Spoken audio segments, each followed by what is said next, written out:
आपने कभी भी किसी से मोहब्बत की है ना, तो हमारा चैनल जरूर सब्सक्राइब कीजिएगा और हाँ, इस बेल आइकन पर प्रेस जरूर कीजिएगा।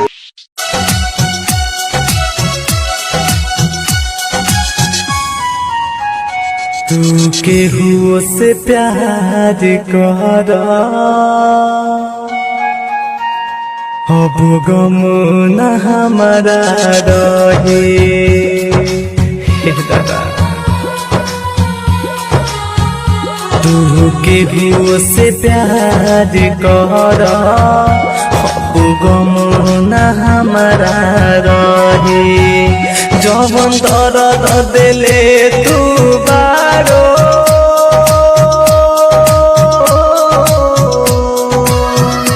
जवन दर्द तू दिले बारो दिल पर पत्थर रख के सही। तू केहू से प्यार कर अब गम न हमारा रहे।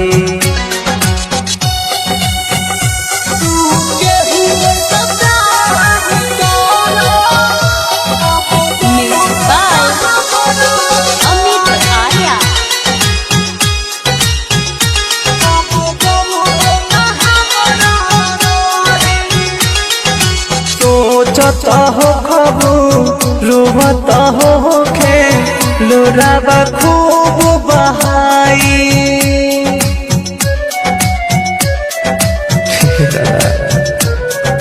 जाबे वफा तू जहाँ जहाँ हमारा कुछ नहीं बुझाई। लौट के रही तू जहिया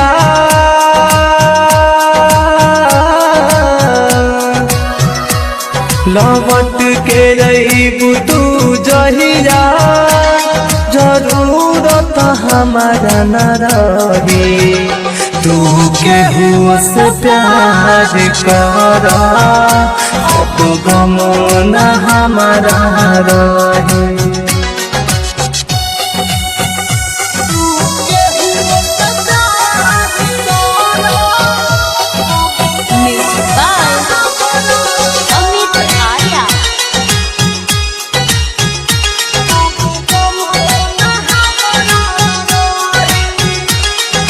पर मारुति से तू कहलू हरदम प्यार निभाए।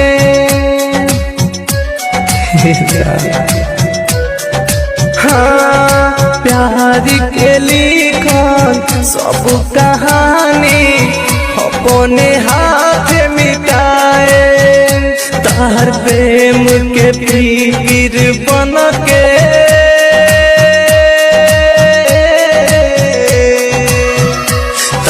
प्रेम के पीर बन के गुडगिरी के अखिया बही।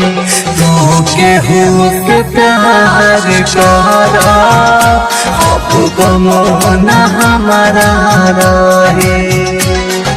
बॉम्बे डिजिटल लिख। तू केहू से प्यार कर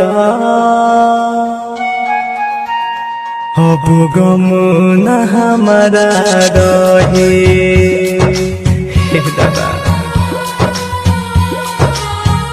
तू केहू से प्यार कर अब गम न हमारा रहे।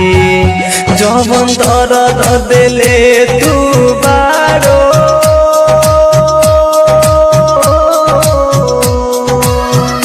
जवन दर्द तू दिले बारो दिल पर पत्थर रख के सही।